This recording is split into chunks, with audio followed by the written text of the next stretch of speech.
సహోదరులారా, పరిశుద్ధ గ్రంథము నుండి ఆదికాండం 22వ అధ్యాయము మొదటి వచనము. ఆ సంగతులు జరిగిన తర్వాత దేవుడు అబ్రహామును పరిశోధించాడు. ఎట్లనగా ఆయన అబ్రహామా అని పిలవగా అతడు చిత్తం ప్రభువా అని. అప్పుడు ఆయన, నీకు ఒకడై ఉన్న నీ కుమారుని అనగా నీవు ప్రేమించు ఇస్సాకును తీసుకొని మొరియా దేశమునకు వెళ్ళి అక్కడ నేను నీతో చెప్పబో పర్వతములలో ఒక దాని మీద దహన బలిగా అతనిని అర్పించుమని చెప్పింది. తెల్లవారినప్పుడు అబ్రహాము లేచి తన గాడిదకు గంతగట్టి తన పనివారులో ఇద్దరిని తన కుమారుడు ఇస్సాకును వెంటబెట్టుకొని దహన బలి కొరకు కట్టెలు చీల్చి లేచి దేవుడు తనతో చెప్పిన చోటికి వెళ్ళాను. మూడవ నాడు అబ్రహాము కన్నులెత్తి దూరము నుండి చూసి ఆ చోటును చూసి తన పనివారితో, మీరు గాడిదతో ఇక్కడనే ఉండుడి, నేనును ఈ చిన్నవాడును అక్కడికి వెళ్ళి దేవునికి మొరొక్కి మరలా మీ వద్దకు వచ్చేదమని చెప్పాను. అబ్రహాము దేవుని మాట విన్నవాడు. అబ్రహాము దేవునికి విధేయత చూపినవాడని గత ప్రభుదినమున మనం ధ్యానం చేశాం. దేవుడు తన ప్రజలను పరిశోధించువాడు. సాతానుడు దేవుని ప్రజలను శోధించువాడు. యోసేపును గురించి అతడు చెప్పిన వాక్కు నెరవేర్చు వరకు యెహోవా వాక్కు అతనిని పరిశోధించుచుండెను. యోబు అన్నాడు కదా, ఆయన నన్ను పరిశోధించిన తర్వాత శుద్ధ సువర్ణం వలె నేను కనబడెదను. మొరియా అనగా యెహోవా చూచుకొనును. మొరియా పర్వతము. మొరియా పర్వతములో అబ్రహాము తన కుమారుడైన ఇస్సాకును అర్పించిన స్థలము. మొరియా సువాసన గలది. ఒకప్పుడు మనం పాపముల చేత, దోషముల చేత, అపరాధముల చేత దుర్వాసన కొట్టుచున్న మనలను పరిమళ వాసనగా చేయుటకై ఆయన మన కొరకు బలిగాను అర్పణముగాను అర్పించుకొనెను అను 2 మాటలను మనం ధ్యానం చేశాం. ఈరోజు 3వ మాట, మొరియా దేవుని మందిరము కట్టిన స్థలము. మొరియా పర్వతము దేవుని మందిరము కట్టిన స్థలము. 2వ దినవృత్తాంతములు 3వ అధ్యాయము మొదటి వచనము. 2వ దినవృత్తాంతములు 3వ అధ్యాయము మొదటి వచనం. తరువాత సొలొమోను యెరూషలేములో తన తండ్రి అయిన దావీదునకు యెహోవా ప్రత్యక్షమైనప్పుడు మొరియా పర్వతమందు దావీదు సిద్ధపరచిన స్థలమున యెబూసీయుడైన ఒర్నాను దావీదు ఏర్పరచుకొనిన స్థలమున యెహోవాకు ఒక మందిరమును కట్ట ఆరంభించెను. కట్టబడుట విశ్వాసీ జీవితములో కూడా ఆధ్యాత్మిక జీవితములో కట్టబడాలి. దేవుని మందిరము కట్టబడిన స్థలము మరియా పర్వతము. సంఘము కూడా దేవుని చేత కట్టబడినది. అందుకే పౌలు గారు అన్నారు, దేవుడు తన స్వరక్తమిచ్చి సంపాదించిన మానవ సంఘం కాదు, తన సంఘము, జీవము గల దేవుని సంఘము. దేవుని సంఘములో, దేవుని మందిరములో నీ ప్రవర్తన ఎలాగో జాగ్రత్తగా చూసుకో అంటాడు ప్రసంగిలో. కానీ నేటి క్రైస్తవ్యము నేను మందిరములో ఉన్నాను అనే అవగాహన కూడా లేకుండా పోతుంది. సరే, చిన్న ఫోన్ వచ్చేసాలు ఏదో కోట్ల రూపాయలు పోగొట్టుకున్నట్టుగా పోతూ ఉన్నారు బయటికి. నేను దేవుని మందిరములో ఉన్నాను, నేను దైవ గ్రంథము నా దృష్టి అనేది చూడడంలే. ఈయన యాప్రసంగం చెప్తున్నాడు. ఎక్కడ చెప్తున్నాడు అబ్బా ఇది? ఏమన్నా కాపీ పేస్టా? ఎక్కడా? ఇంటికాడ ఉన్నప్పుడు రావు. దేవుడు నాతో మాట్లాడుచున్నాడనే అవగాహన అనేది నేటి క్రైస్తవ్యానికి ఉండడం లేదు. ఏదో వస్తున్నాము, ఉంటున్నాము, అట్లా కానుకలు అర్పిస్తున్నాము, పోతాము. అలాగైతే నీ జీవము నిర్జీవముగా మారిపోతుంది. భక్తులు అలా అనలేదు. దుప్పి నీటి వాగుల కొరకు ఆశపడునట్లు, దేవా నీ కొరకు నా ప్రాణము ఆశపడుచున్నది, జీవము గల దేవుని దర్శించుటకు. అందుకనే వారు దైవ గ్రంథంలో రాయబడ్డారు. వారి జీవితాలను మళ్ళా మనం మన్నన చేసుకుంటున్నాం. ఎందుకు? వారు తమ ఆధ్యాత్మిక జీవితములో ప్రభునకు తప్ప మరో దాని మీద ధ్యాస పెట్టడం లేదు. సరే, చాలామంది మరియ మార్త వల్ల ధ్యాస పెడుతూ ఉన్నారు. పైగా దేవునికే సలహాలు ఇస్తున్నారు. మార్త దేవునికే సలహా ఇస్తుందా లేదా?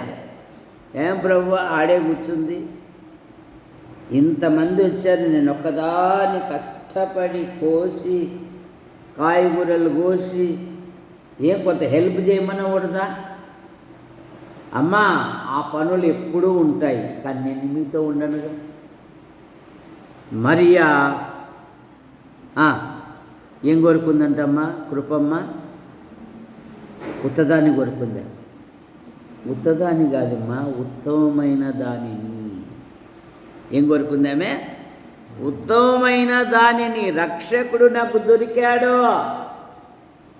ఈ ఆసంగం ఎప్పుడూ ఉంటుంది. ఈరోజు ప్రశాంతంగా మా బావ కూర్చున్నాడు మందిరంలో, లేకపోతే పాట అయిపోతానే.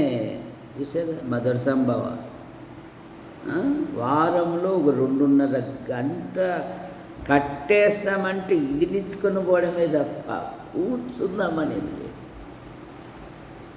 ఆయన పాదముల యొద్ద కూర్చుంటే చాలు ఆశీర్వాదం.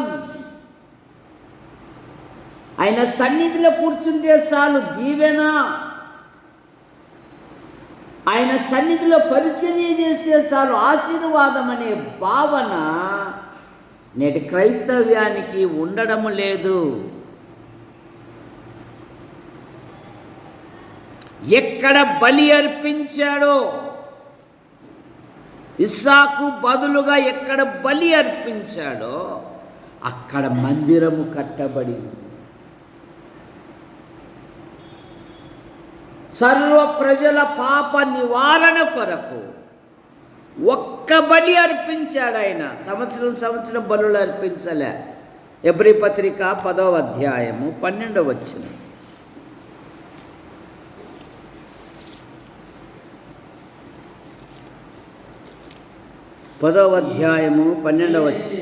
ఈయనైతే పాపముల నిమిత్తము సదాకాలము నిలుచు ఒక్క బలి అర్పించి,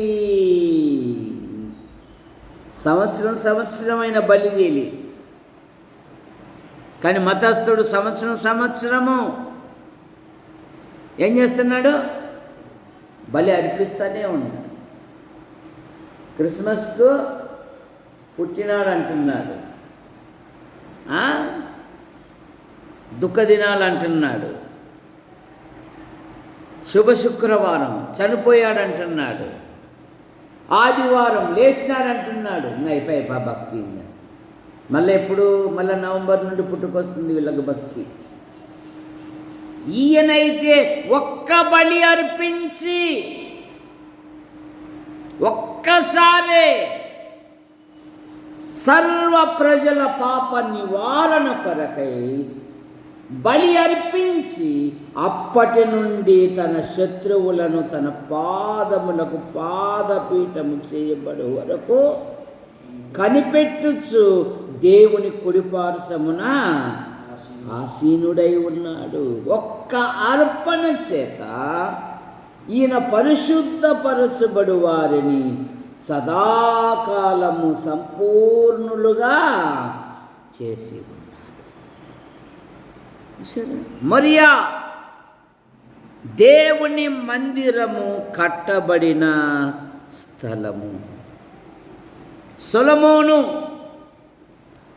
దేవుని మందిరము కట్టుచున్నప్పుడు గొడ్డలి, సుత్తె వంటి శబ్దము ఏమాత్రము వినబడలేదంట.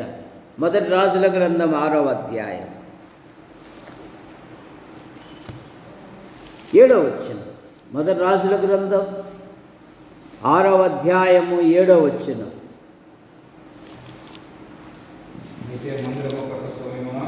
మందిరము కట్టు సమయమున ముందుగా సిద్ధపరచి తెచ్చిన రాళ్లతో కట్టబడెను. మందిరము కట్టు స్థలమున సుత్తె, గొడ్డలి, పనిముట్ల ధ్వని ఏమాత్రమునో.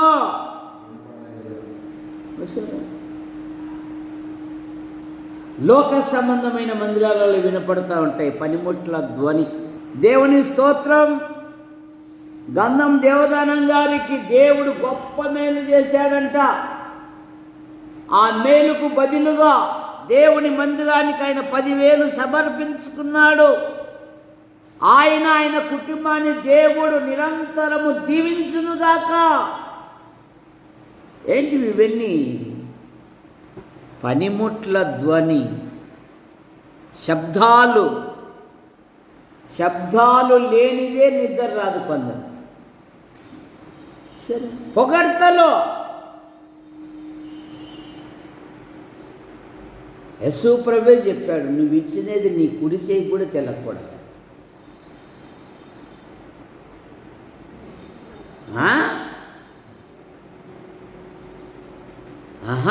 మేము ఇంత తెచ్చాం.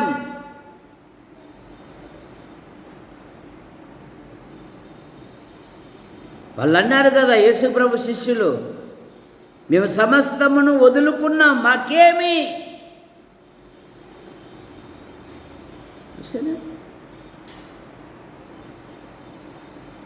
ప్రభుకిచ్చినది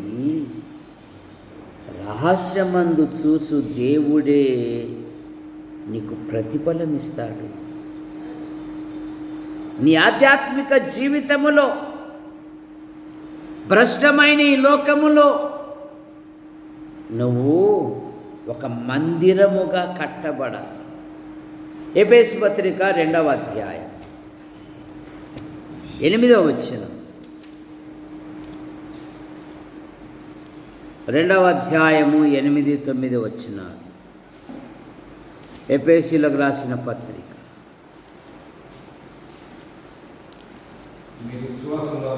మీరు విశ్వాసము ద్వారా కృపచేతనే రక్షించబడి ఉన్నారు. ఇది దేవుని వరమే. 20వ వచనం, క్రీస్తు యేసు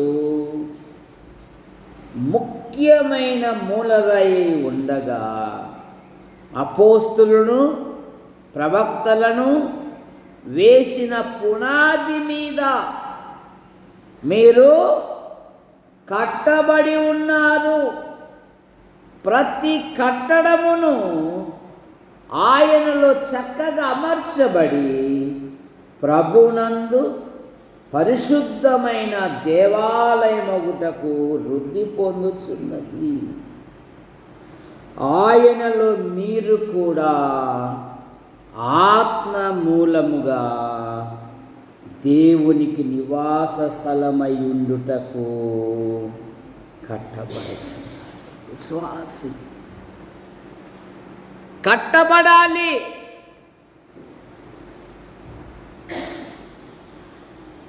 ఇక్కడ మందిరము ప్రారంభించే దినాలలో ఇదంతా చాలా అసహ్యంగా ఉంది. ఏమైంది? కట్టబడింది. కట్టబడాలి అంటే ఒక రోజులో జరిగే పని కాదు. చూసారా?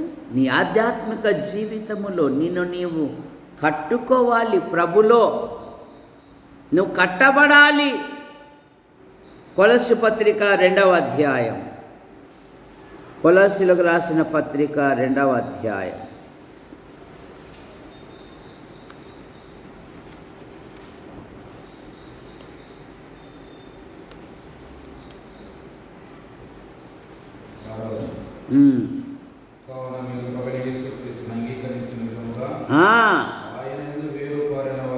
ఆయన యందు వేరు పారిన వారై ఇంటి వలె కట్టబడచ్చు. విశ్వాసి జీవితం తను తాను కట్టుకోవాలి. జ్ఞానవంతురాలైన స్త్రీని గురించి ఏం చదువుతాము? తన ఇల్లు కట్టుకొనును. నీవు కట్టుకోవాలి. దేవునిలో, దేవుని సన్నిధిలో ఉండాలి.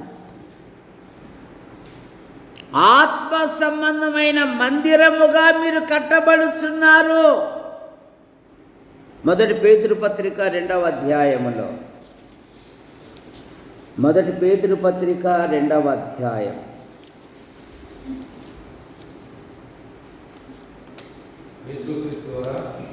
5వ వచనం, యేసుక్రీస్తు ద్వారా దేవునికి అనుకూలములకు ఆత్మ సంబంధమైన బలులర్పించుటకు పరిశుద్ధ యాజకులుగా ఉండునట్లు ఉండి ఆత్మ సంబంధమైన మందిరముగా కట్టబడుచున్నారు. విశ్వాసి వాక్యము చేత, ప్రార్థన చేత, సహవాసము చేత తను తాను కట్టుకోవాలి. దేవుని మందిరం కట్టబడిన స్థలము. 4వ మాట, మొరియా పర్వతము ఆరాధన జరుగు స్థలము. ఎజ్రా గ్రంథము 6వ అధ్యాయము 3వ వచనం. ఎజ్రా గ్రంథం 6వ అధ్యాయము 3వ వచనం. 6:3 రాజైన కోరేసు ఏలుబడిలో మొదటి సంవత్సరమందు యెరూషలేములో ఉన్న దేవుని మందిరం గూర్చి నిర్ణయించినది. బలులు దగిన స్థలముగాను మందిరము కట్టింపవలెను.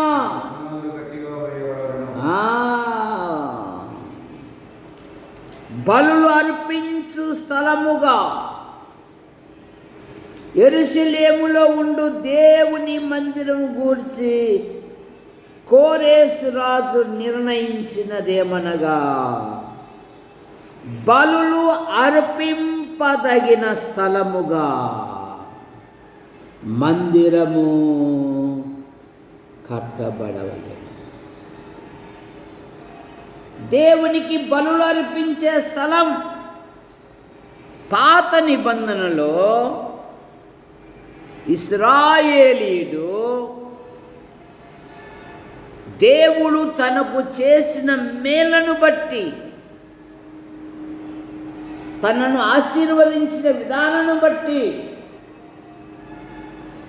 దేవుని మందిరం ఏది అని వెతికి అక్కడికే వెళ్ళి అక్కడికే దేవునికి కృతజ్ఞతాస్తుతులు చెల్లించాలి అంట. ద్వితీయోపదేశకాండం 12వ అధ్యాయం 5వ వచనం. ద్వితీయోపదేశకాండం 12వ అధ్యాయము 5వ వచనం. నీ దేవుడైన యెహోవా మీ సమస్త గోత్ర తన నామమును స్థాపించుకొనుటకు నివాస స్థానముగా ఏర్పరచుకొనిన స్థలమును వెతికి అక్కడికే యాత్రలు చేయుచుండవలెను. అక్కడికే మీరు మీ దహన బలులను, మీ బలులను, మీ దశమ భాగములను ప్రతిష్టముగా, మీరు చేయు నైవేద్యములను, మీ మ్రొక్కుబడి అర్పణలను, మీ స్వేచ్ఛార్పణలను, గొర్రె మేకలను, తొలుచూలు వాటిని ఎక్కడికి దేవుడు ఏర్పరచుకొనిన స్థలమునకే, ఎటువంటి ఎక్కడ కాదు.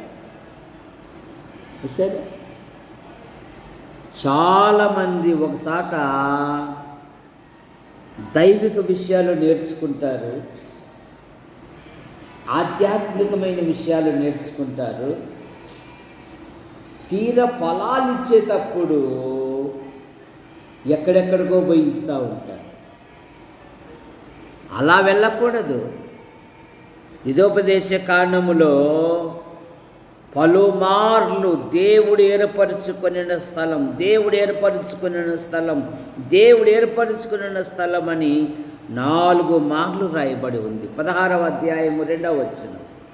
ద్వితీయోపదేశ కాండం 16:2 మొదటి వచనము నుండి, అబీబు నెలలో ఆచరించి మీ దేవుడైన యెహోవా పస్కా పండుగ జరపవలెను. ఏలైనగా అబీబు నెలలో రాత్రి వేళ నీ దేవుడైన యెహోవా ఐగుప్తులో నుండి నిన్ను రప్పించెను.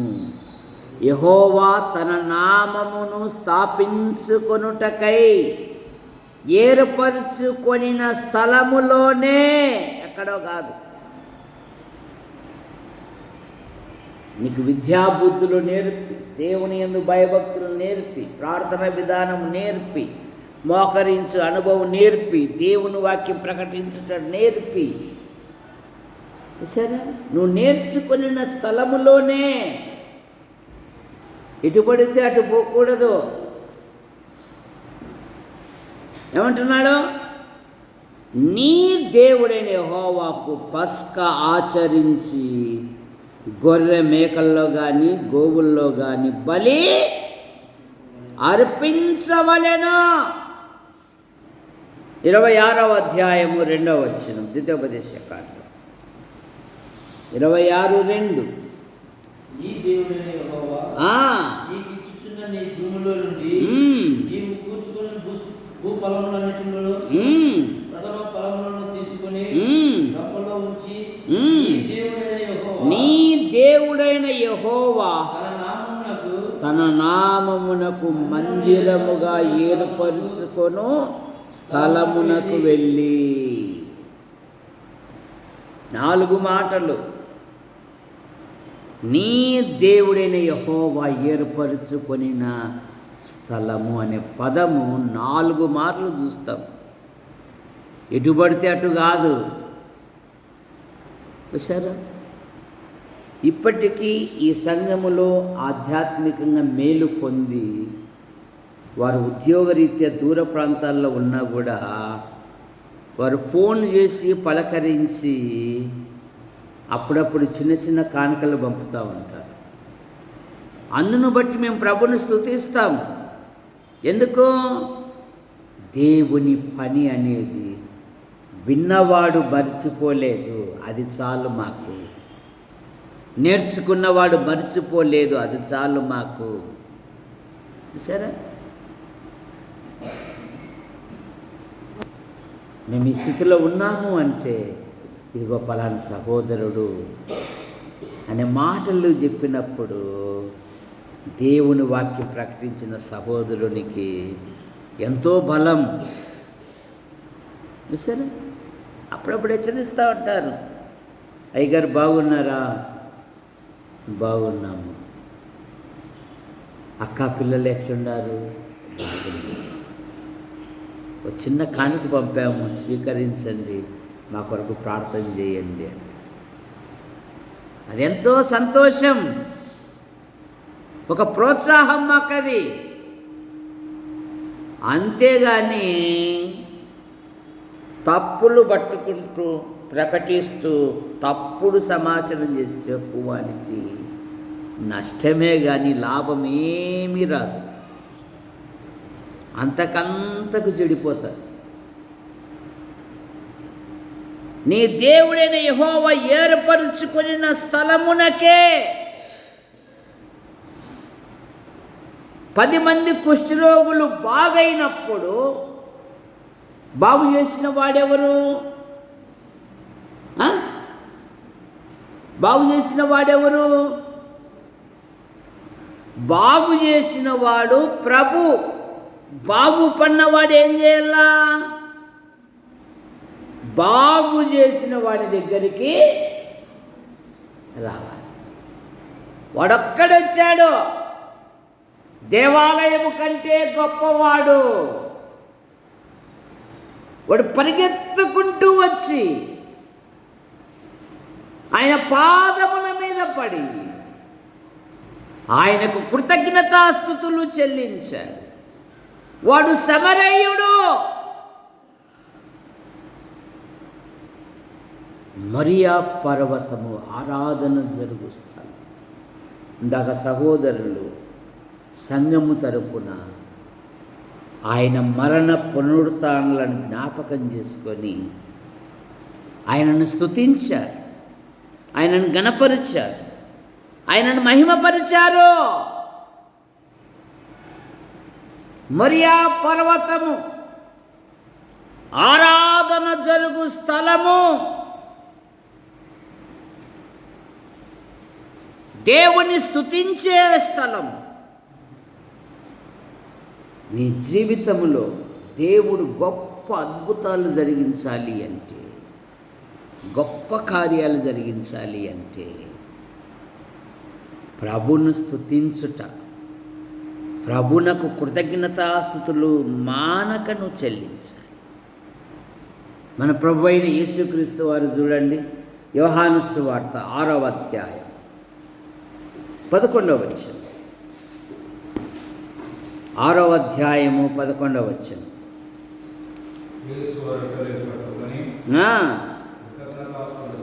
కృతజ్ఞతాస్తుతులు చెల్లించి కూర్చున్న వారికి వడ్డించెను.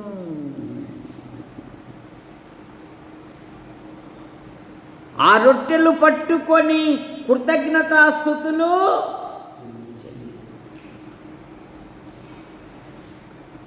5,000 మందికి తృప్తిపరచబడ్డాయి. 5 రొట్టెలు 2 చిన్న, ఇక్కడ ఒక చిన్న వాణి వద్ద 5 రొట్టెలు 2 చిన్న, అవి అవి చాలు మీ అవసరాన్ని తీర్చడానికన్నా. ఏం చేశాడు? కృతజ్ఞతాస్తుతులు చెల్లించాడు. ప్రతి విషయములో నీకున్న కొద్ది దానిలో దేవుని స్తుతించుట మానకు. దేవుడు గొప్ప కార్యాలు జరిగిస్తాడు. ప్రార్థించడమే మానేశానయ్యా, నా దేవుని స్తుతించుట ఎక్కడ నడుచుకుంటానయ్యా అంటున్నా. ప్రార్థించేదే మానేశాను, ఇంకా దేవుని ఎప్పుడు స్తుతిస్తానబ్బా? దేవుడు చేసిన ప్రతి ఉపకారములను బట్టి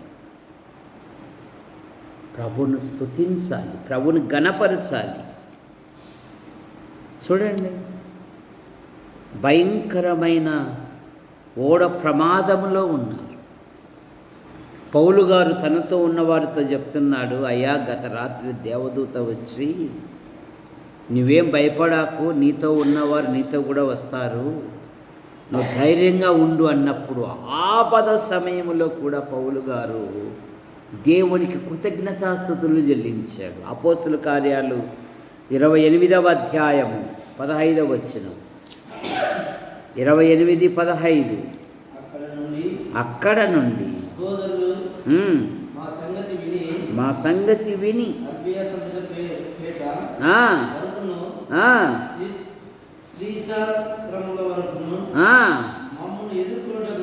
వచ్చిరి. దేవునికి కృతజ్ఞతాస్తుతులు ధైర్యము తెచ్చుకొనెను. ఎందుకు? మేము 3 నెలలైన తరువాత 11వ వచనములో మా ప్రయాణము మొదలుపెట్టాము, కానీ మమ్మల్ని ఎదుర్కొనుటకు సహోదరులు మా సంగతి విని మమ్మల్ని ఎదుర్కొనుటకు వచ్చినప్పుడు మేము కృతజ్ఞతాస్తుతులు చెల్లించి దేవానికి స్తోత్రమే. ఈ ఆపద సమయంలో సహోదరులను మా దగ్గరికి పంపారు. ఈ ప్రమాద స్థలములో ఒక ధైర్యము మాకు చేకూర్చావు. నువ్వు ఉన్నావయ్యా, నీకు స్తోత్రం. ఎప్పుడైనా దేవునికి కృతజ్ఞతాస్తుతులు. నిన్న వారంలో దొరసామి పొలంలో చిన్న వీడియో తీస్తూ ఉన్నా. ఆ పొల యజమాని కనపడలే, నాకు కనపడుతుంది. మామ పాము చూడమా, బావ ఎంత పెద్ద పాము చూడు మామ అంటే, నేను సగమే చూసినా అంటున్నాడు. నేను మళ్ళీ దాన్ని తోక పట్టుకొని అంతా ఎప్పుడు తెచ్చు. ఈ రోడ్డు మొదలుకొని ఆ రోడ్డు వరకు ఉంది, అది బండి రోడ్డు అంత పొడవు ఉంది. అది కదా పాము పోతుందంటే నేను ఎప్పుడు చూడలే, నేను ఇప్పుడే చూస్తాను అంటున్నాడు ఆయన. మా కృపమా ఉన్నాయి ఉన్నాయి ఆడ పాములు ఉన్నాయిలేని ఆమె అంటుంది. సరే, ప్రతి చిన్న విషయానికి దేవునికి కృతజ్ఞతాస్తుతులు చెల్లించుట అనేది ప్రాముఖ్యము. కనుక దేవుని ఆజ్ఞను నెరవేర్చేటప్పుడు కూడా దేవునికి కృతజ్ఞతాస్తుతులు చెల్లించాలి. కొలస్సీ పత్రిక 3వ అధ్యాయము 15వ వచనం 15వ వచనం 3:15 కొలస్సీ పత్రిక.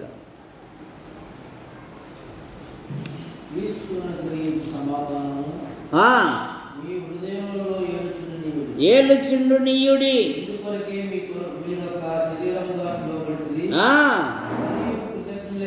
మీరు కృతజ్ఞులై ఉండుడి. ఏమంట? మీరు కృతజ్ఞులై ఉండుడి. కృతజ్ఞత అందరికీ లేదంట. మాకు 10th క్లాసు ఇంగ్లీష్ నాట్యాల పుస్తకంలో నాడీ జంగుడు అనే ఒక కథ ఉండేది. ఆయన ఒక చిన్న అడవిలో ఉన్నాడు.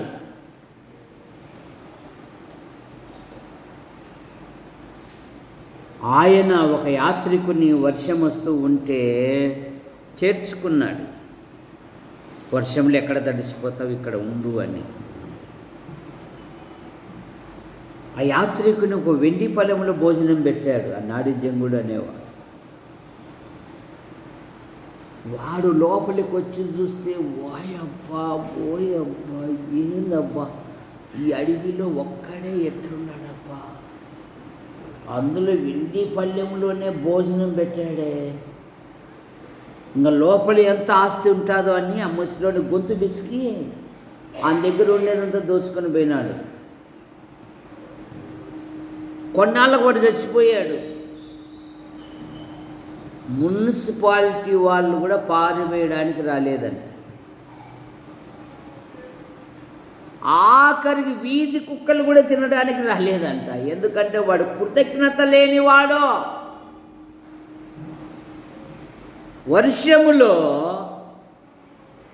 ఒక వ్యక్తి ఆశ్రయం ఇస్తే ఈ వ్యక్తి ఏం చేశాడు, ఆశ్రయించిన వారిని గొంతు బిసుకు చంపేసి, చిచ్చి వీని ముట్టుకున్నా వీని తిన్నా మేము దేవుని తీర్పు పాలవుతామని రాలేదంట. కృతజ్ఞులై ఉండండి. ప్రభు చేసిన ఉపకారములను బట్టి, ప్రభు చేసిన ప్రతి విధమైన దానిని బట్టి దేవునికి కృతజ్ఞులై ఉండుడి. కృతజ్ఞత అందరికీ రాదు, మర్చిపోతున్నారు. 5వ మాట, మొరియా పర్వతము అనగా యెహోవా ఇచ్చునది. ఆదికాండం 22వ అధ్యాయము 14వ వచనం. 22వ అధ్యాయము 14వ వచనం.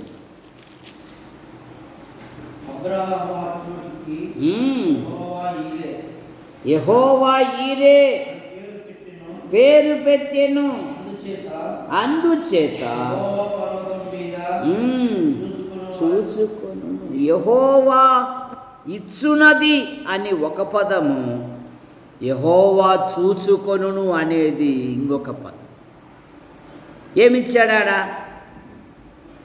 దేవుడు? అబ్రహాముకి ఏమిచ్చాడు?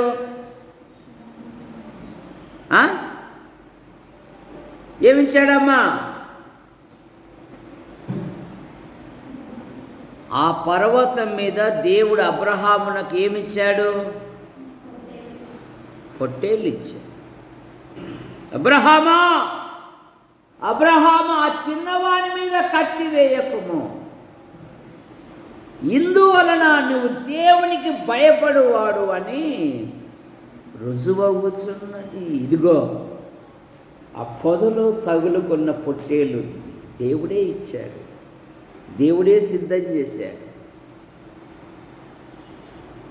యెహోవా ఇచ్చునది తన ప్రజలకు. ఆయన ఇచ్చు దేవుడు. అబ్రహామునకు ఏమిచ్చాడు? అయ్యా, అబ్రహామునకు ఏమిచ్చాడు?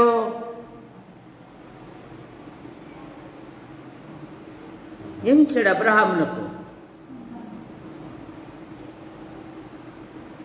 వారసునిచ్చాడు. ఏమిచ్చాడు? వారసునిచ్చాడు. లేయాకి ఏమిచ్చాడు? లేయాకి ఏమిచ్చాడు దేవుడు?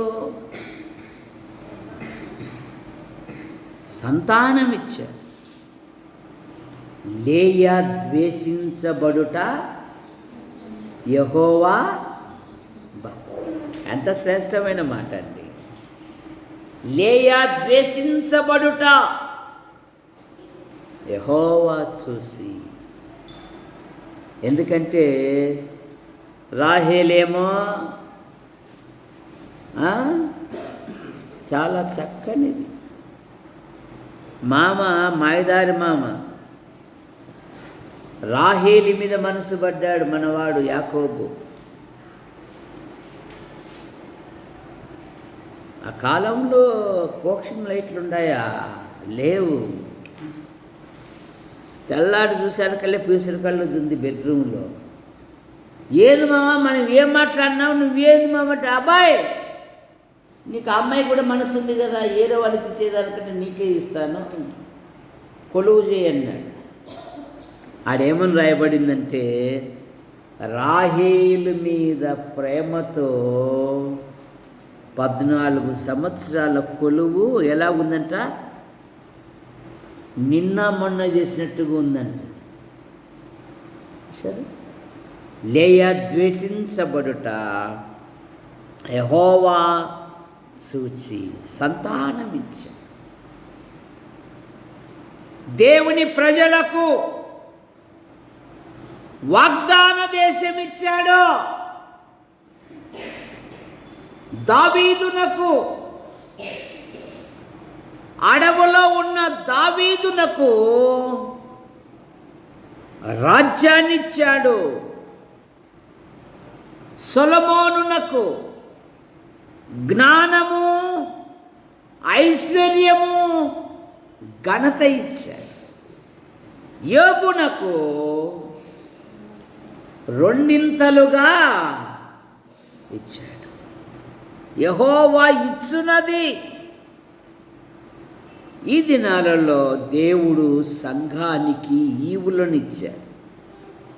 ఏమిచ్చాడు? వరాలిచ్చాడు. నీకున్న కృపావరమును ప్రజ్వలింపజేయము, అరికిపో, నిర్లక్ష్యం చేసుకోవాకు అంటాడు. కొలస్సీ పత్రిక 4వ అధ్యాయము ఆఖరు వచనములో.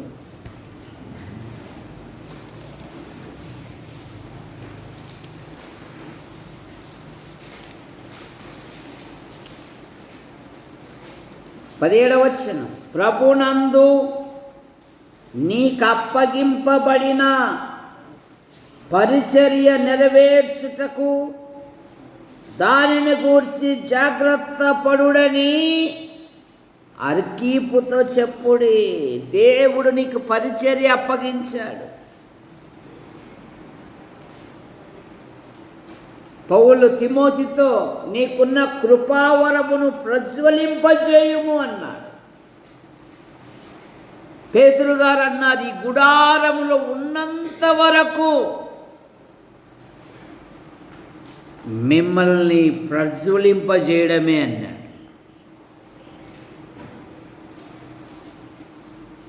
ఏదైనా కానీ లోకంలో ఉన్నది ఒకరికి అప్పచెప్పి వెళ్ళాల్సిందేదే కానీ ఎవరు మూట కట్టుకొని పోరు. అందుకే నీ సమయం విలువైనది, నీ ఆరోగ్యం విలువైనది, నీకున్న విలువైన దానిని ప్రభు కొరకు ఖర్చు పెట్టు. దాచిపెట్టుకోవాలి. కంపు కొట్టిపోతావు, పాడైపోతావు. ప్రతి పనికి ఎల్లప్పుడూ సిద్ధముగా ఉండాలి విశ్వాసం. మొరియా పర్వతము సమర్పణ స్థలము. తన ఏకైక కుమారుని అర్పించి అని మాట మనం చూస్తాం. బలి అర్పించాడు విశ్వాస మూలముగా. ఎబ్రీ పత్రికలో మనం చూస్తాం. ఎబ్రీ పత్రిక 11వ అధ్యాయం.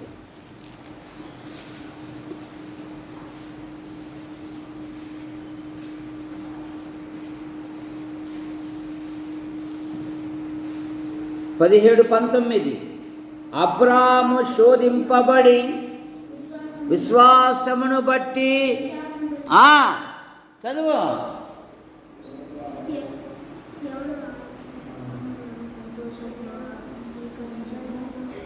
గట్టిగా ఈటేగాళ్ళు టిఫిన్ చేయలేదేమో పొద్దున. చదవండి.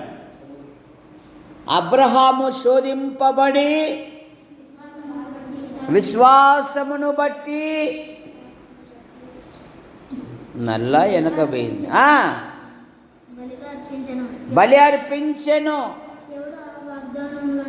ఎవడు ఆ వాగ్దానములను సంతోషముతో స్వీకరించెనో ఆ అబ్రహాము మృతులను సహితము లేపుటకు దేవుడు శక్తిమంతుడని ఎంచిన వాడై తన ఏక కుమారుని అర్పించి ఉపమాన రీతిగా అతనిని మృతులలో నుండి మరలా పొందెను. అర్పించుట వెనకాడలేదు అబ్రహాము. మనమైతే వెనకాడతాం. నువ్వేం దేవునివి, ఇచ్చినట్లు ఇచ్చి తీసుకుంటావు, నీ నోట్లో మట్టయ్యా అంటాం మనమైతే గినక. అబ్రహాము అలాగా తన ఏక కుమారుని ఉపమాన రీతిగా అర్పించి మృతులలో నుండి తన కుమారుని మరలా బ్రతికించుకున్నాడు. దేవుని చిత్తం నెరవేర్చువాడు నిరంతరము నిలుచును అనే మాట మనం చూస్తాం. సమర్పించిన స్థలం మన ప్రభు అయిన యేసుక్రీస్తు వారు మన కొరకు 2 కొరింథీ పత్రిక 8వ అధ్యాయం 9వ వచనములో మీరు మన ప్రభు అయిన యేసుక్రీస్తు కృపను ఎరుగుదురా, ఆయన ధనవంతుడై ఉండి మీరు తన దారిద్ర్యం వలన ధనవంతులు కావాలనని మీ నిమిత్తము దరిద్రుడయ్యాడు. మనలను ధనవంతులుగా చేయటం, సమాజంలో ఉన్నతమైన వ్యక్తులుగా చేయుట, సమాజములో ప్రథమ ఫలముగా ఉండుటకు, ప్రథమ సంతానముగా ఉండుటకు ఆయనే అర్పించుకున్నాడండి. మరియా పర్వతం అనగా సమర్పించుకున్నాడు. 1 తిమోతి పత్రిక 2వ అధ్యాయము 6వ వచనము ఈయన అందరి కొరకు తన్ను తాను సమర్పించుకొనెను. ఈయన అందరి విమోచన క్రయధనముగా తన్ను తాను సమర్పించుకొనెను.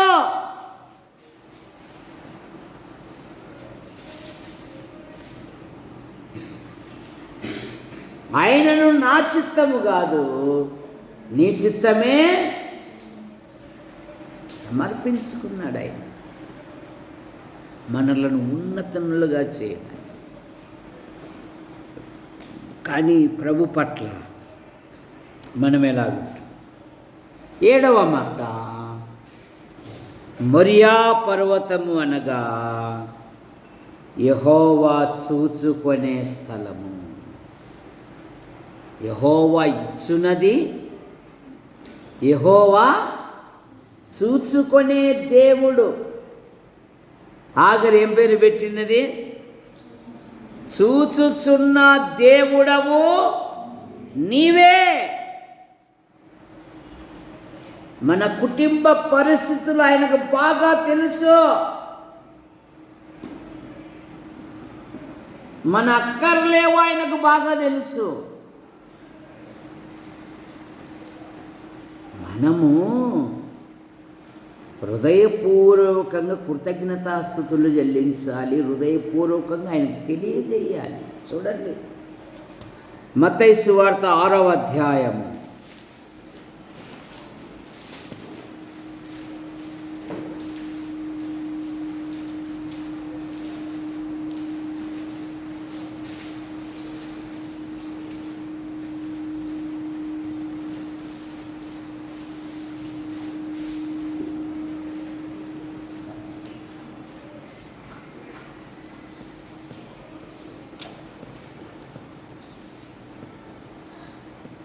31వ వచనం.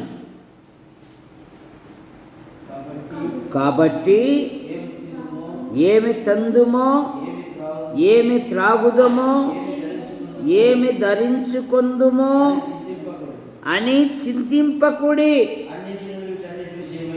అన్యజనులు వీటన్నిటి విషయమై ఆ, ఇవన్నీ మీకు కావాలని ఇవన్నీ మీకు కావలనని మీ పరలోకపు తండ్రికి మీ పరలోకపు తండ్రికి తెలియను.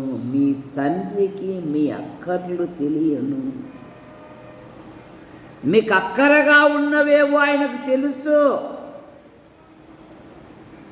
అయితే ఏం చేయాలి? అడగాలి. ఫిలిప్పీ పత్రిక 4:6 అదే కదా. దేనిని గూర్చియు చింతపడకుడి గాని ప్రతి విషయమునందు ప్రార్థనా విజ్ఞాపనముల చేత కృతజ్ఞతాపూర్వకముగా మీ విన్నపములు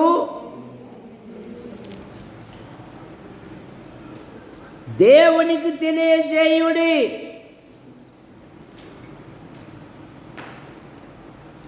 దేవాన్ని కృపను దయచి ఈ ప్రతి సమస్యలు, ఈ ప్రతి అక్కరలు తీర్చుటకు నీ కృపను అనుగ్రహించి. అక్కరగా ఉన్న వారందరూ దేవుని దగ్గరికి వచ్చారు. ఎలీషా కాలంలో అప్పుల ఊబిలో ఉంది ఒక కుటుంబం. దైవజనుని దగ్గరికి వచ్చి ఏమంటా ఉంది? నా పెనిమిటి భక్తి గలవాడవని దైవజనుడైన ఎలీషాకే సవాల్ చేస్తూ ఉంది. నీకు తెలియదా నా పెనిమిటిని గురించి అన్నట్టుగా, నా పెనిమిటి ఎలాంటి వాడో నీకు తెలియదా అన్నట్టుగా అడుగుతుంది. ఆయన ఉన్నంత వరకు మా కుటుంబం చక్కగా సజావుగా సాగిపోతూ ఉంది. మరణం సహజం. ఇప్పుడు అప్పుల వాడు వచ్చాడు, ఏం చేయమంటావు? నా వలన నీకు ఏది కావాలంటే నీ ఇంట్లో ఏముంది?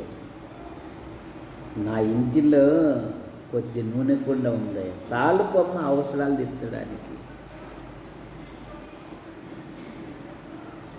ఆమె తన అప్పులు తీర్చుకోవడమే గాక మిగిలిన వాటితో తృప్తి పొందింది. మనమేం ప్రార్థన చేయడంలే, మనమేం ప్రభుని అడగడంలే, మనమేం ప్రభు మీద ఆధారపడడంలే. అలాగైతే సమస్యలు ఎట్లా తీరుతాయి? మనమేం ప్రార్థన చేయడంలే. మన దేవుడు ఎలాంటి వాడు? అడుగు వాటికంటే, ఊహించు వాటికంటే అత్యధికముగా ధారాళముగా ఇచ్చే దేవుడు. అడగడం మానేసాం, మాటల్లోకి దిగిపోయినాం. 2-3 కూర్చోబెట్టుకొని ఏంకా అయిందా టిఫిన్, ఏంగా బయటికి రాకనే ఉండవే చెప్పు. ఇదే జీవితంగా. మలాకి గ్రంథంలో ఏముంది? యెహోవా యందు భయభక్తులు కలిగిన పిల్లలు ఏమంట? ఏం రాయబడిందాడా? ఒకరితో ఒకరు మాట్లాడుకొనుచుండగా మూడవ వాడు వచ్చి చెవి పెట్టాడంటే ఏం మాట్లాడుతుంది? ఏం మాట్లాడుతున్నాడు? వీళ్ళ ముగ్గురు రెడీ అయినారే, ఈ ముగ్గురిని ఈమె రక్షించబడిన బిడ్డ కదా, ఈమె ఏమైనా నా ప్రేమను గురించి మీరు చెప్పి ఏమన్నా దేవుని మందిరం నడిపిస్తుందా? కాదుకా, అంతేలే. దేవుని భయం లేకపోతే ఇదే సంసారం. అసలు నా పిల్లలు ఎట్లుండారు, నా భర్త ఎట్లున్నాడు, నా పిల్లలు ఏమన్నా దేవుని ఉపయోగపడుతున్నారా లేదా? ఇది మానేశాం. ఎదుటి పిల్లల మీద ఫోకస్ పెట్టి ఎదుటి పిల్లల గురించి చెప్పుకుంటూ పొద్దు పోగొట్టుకుంటున్నామే తప్ప యెషయా ప్రవక్త వలె ధైర్యంగా అనగలవా? ఇదిగో నేనును యెహోవా నాకిచ్చిన పిల్లలు సియోను కొండ మీద ఉన్న యెహోవాకు ఇశ్రాయేలుల మధ్య దేవునికి సూచనలుగాను మహత్కార్యములుగా మేమున్నాము అనగలవై మాట.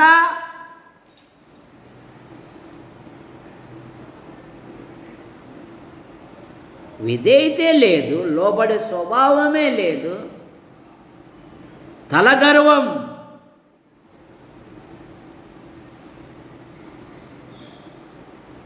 భూమి మీద ఉన్న వారిని గౌరవించకపోతే పరలోకమందున్న దేవుణ్ణి ఎలాగ గౌరవిస్తావు నువ్వు?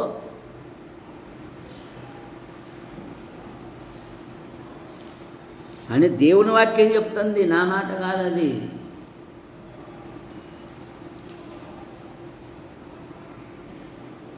యెహోషువ గొప్ప నాయకుడు.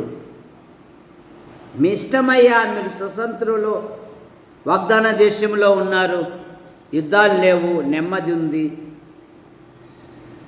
మీరు ఎలాగ జీవిస్తారేమో కానీ నేనును నా ఇంటి వారును యెహోవాను సేవిస్తా.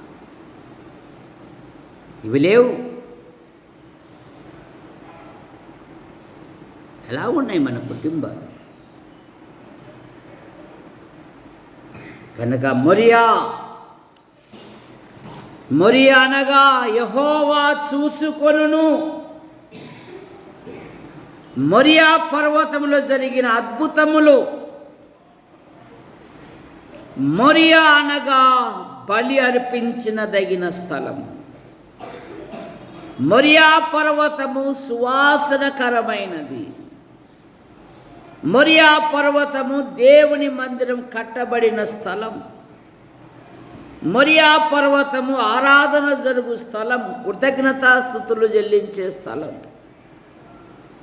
మొరియా అనగా యెహోవా ఇచ్చునది.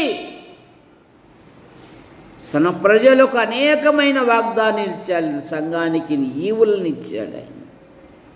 మొరియా అనగా సమర్పణ స్థలం. మొరియా అనగా యెహోవా చూచుకొని. ప్రార్థన చేసుకుంటాం.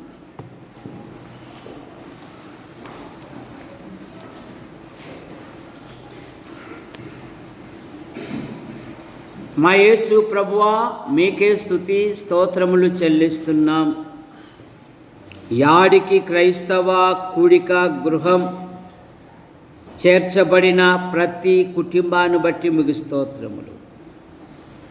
ప్రతి కుటుంబములు ప్రభుత్వ శాఖల్లో కొందరు, ప్రైవేట్ సంస్థల్లో కొందరు, మరీ కొందరు రాత్రింబగలు విభిన్న రీతిగా ప్రయాసపడుతూ ఉన్నారు. అయా, వారి డ్యూటీలలో, పనులలో, ప్రయత్నాలలో మీ కృపాక్షేమాలుంచి కాపాడండి. ఈ మధ్యాహ్నం నుండి సహోదరుడు దేవదాస్ తన పని కొరకు అనంతపురం వెళ్తుండగా తన పనిని సఫలం దయచేయండి. యేసు ప్రభువా, మీకు వందనాలు చెల్లిస్తున్నా. దేవదాస్ తల్లిని, ఇసాకు జేజిని, అలాగే వృద్ధాప్యములో ఉన్నవారిని మీరు ముట్టి స్వస్థపరచండి. పూర్ణ ఆరోగ్యం, పూర్ణ స్వస్థత దయచేయండి. సండే స్కూల్ బృందాన్ని దీవించండి. మేడం, భర్త, పిల్లలను దీవించండి. లేనినుకుంటున్న ప్రతి బలహీనత మీరు ముట్టి స్వస్థపరచండి. జగదీసుకుంటున్న ఇన్ఫెక్షన్ కూడా తొలగించి పూర్ణ స్వస్థత, పూర్ణ దృష్టి దయచేయండి. కృపాసుందరి జ్వరంతో బాధపడతా ఉంది, మీరు ముట్టి స్వస్థపరచండి. యేసు ప్రభువా, మీకు వందనాలు చెల్లిస్తున్నాను. మీ కృపను దయచేయండి. ఈ వారంలో జరగబోయే కూడికలు దీవించండి. ఎన్ఎం జోసెఫ్ గారికి స్టంట్ వేయబడింది, ఆ గాయాలను మీరు ముట్టి స్వస్థపరచండి. సుదర్శనం భార్య గారికి ఆపరేషన్ జరిగింది, ఆ గాయాలను మీరు ముట్టి స్వస్థపరచండి. యేసు ప్రభువా, మీకు వందనాలు చెల్లిస్తున్నాం. ఉన్నతమైన చదువులు చదివి వివాహాల కొరకు, ఉద్యోగాల కొరకు ఎదురు చూస్తున్న బిడ్డలను దీవించండి. కొందరు రాలేకపోయారు, మరొక తరుణంను దయచేయండి. పురుషుల బాత్రూమ్ విషయంలో, పైన రేకుల షెడ్ విషయంలో, ముందర బాత్రూమ్ విషయంలో మీ కృపను దయచేయండి. స్థల విషయంలో సంఘము దినదినము క్షేమాభివృద్ధి చెందుటకు మీ కృపను దయచేయండి. అయా, మిగిలిస్తున్నాం. మా మండలములో ఉంటున్న ఆసుపత్రి, MRO, MDO, panchayat, police station, మా మండల నాయకులను, అధికారులను దీవించమని అడుగుతున్నాం. యేసు ప్రభువా మీకు వందనాలు చెల్లిస్తున్నాం నాయన. సహాయమును మరి దయచేయండి ప్రభువా. మీ కృపను అనుగ్రహించండి తండ్రి. నైనా మీకు స్తోత్రములు చెల్లిస్తున్నాం. మా యాడికి మండలాన్ని, మా తాడపత్రి నియోజకవర్గాన్ని, మా దేశాన్ని, ప్రపంచాన్ని దీవించండి. పాలన చేయు అధికారులు అనధికారులను దీవించండి. చక్కగా పాలన చేయునట్లుగా మా పై అధికారులకు నీ దైవ జ్ఞానమును దయచేయండి. వచ్చే నెలలో కట్టుపల్లి జాన్ నెల్సన్ గారు ఇండియాకు వస్తుండగా, కొన్ని సంఘాలు దర్శిస్తుండగా మీ కృపను దయచేయండి. కట్టుపల్లి యోహానంకులు రాజాబాయి అంటే మీ పిలుపు తీసుకున్నాం. వారి కుమారులు, వారి భార్యలు, వారి సంతానం, వారి కుమార్తెలు, వారి భర్తలు, వారి సంతానం దీవించండి. శ్రీరామ్మూర్తి గారు కుమారుని దీవించండి. ఆయనకుంటున్న ప్రతి బలహీనత మీరు ముట్టి స్వస్థపరచండి. గుంటూరు, కర్నూలు, నంద్యాల, యాడికి, కొండూరు, కోనచెరువు, చాపరాల సంఘాలను మీరు బలపరచండి. అయ్యా మీకు వందనాలు చెల్లిస్తున్నాం. రాత్రుల పూట చాలామంది రాలేకపోతున్నారు, కనికరం చూపండి. బుధవారం బైబిల్ స్టడీకి వచ్చినట్లుగా, శనివారం విజ్ఞాపన కూడికకు వచ్చినట్లుగా మీ కృపను దయచేయండి. యూట్యూబ్ ద్వారా వీక్షిస్తున్న ప్రతి వారిని దీవించండి. డేవిడ్ ఆయన భార్య, కుమార్తెను దీవించండి. వారు కూడా రేపు వారంలో హిందూపురాన్ని వస్తుండే వారి ప్రయాణాన్ని దీవించండి. డేవిడ్ వృత్తిలో ఉన్నతమైన పదవులు దయచేయండి. ముఖ్యంగా దేవుని వాక్యాన్ని ప్రకటించే ఒక యువకునిగా మీరు తీర్చిదిద్దమని అడుగుతున్నాం. యేసు ప్రభువా మీకు వందనాలు చెల్లిస్తున్నాం. సంఘాన్ని మీరు రెక్కల కింద ఉంచుకొని కాపాడండి. ప్రతి కుటుంబంలో ప్రతి విధమైన అవసరాలు మీరు తీర్చండి. మా మండలము నుండి ఉపాధి కొరకు, ఉద్యోగం కొరకు, ఉన్నతమైన చదువు కొరకు వెలపల ఉంటున్న ప్రతి కుటుంబాన్ని, ప్రతి యవనస్తురాలను మీరు రెక్కల కింద ఉంచుకొని కాపాడండి. ధారా రవి, మరియమ్మ కుమార్తెలు, కుమారుని బట్టి మీకు స్తోత్రములు. ఉద్యోగరీత్యా చుక్కలూరులో ఆమె జాబు చేయాలి గనక, మరి అప్ అండ్ డౌన్ చేయడం కష్టం గనక, మరి చుక్కలూరులో వారు మరి అద్దె ఇంట్లో ఉంటున్నారు, దీవించండి. ఆ ప్రాంతపు వాతావరణం, ఆహార అలవాట్ల వలన ఎటువంటి బలహీనతలు గురి కానివ్వకుండా కాపాడండి. మా కొరకు ప్రార్థిస్తూ, మా అవసరాలు తీరుస్తూ మమ్మల్ని ప్రోత్సహిస్తున్న ప్రతి వారిని దీవించండి. కంబదూరు పాస్టర్ జేమ్స్ గారికి ఉంటున్న ప్రతి బలహీనత మీరు ముట్టి స్వస్థపరచండి. ఇలాగ అన్ని విషయాలలో మీరు మహిమ పొందమని ఆశీర్వదించే హస్తాలకు అప్పచెప్పుకుంటూ, యేసు ప్రభు నామములో మరి లెనిన్కుంటున్న ప్రతి బలహీనత మీరు ముట్టి స్వస్థపరచమని యేసు ప్రభు నామములో ప్రార్థిస్తూ బయలుదేరుతున్నాం తండ్రి. ఆమేన్. అందరికీ వందనాలు.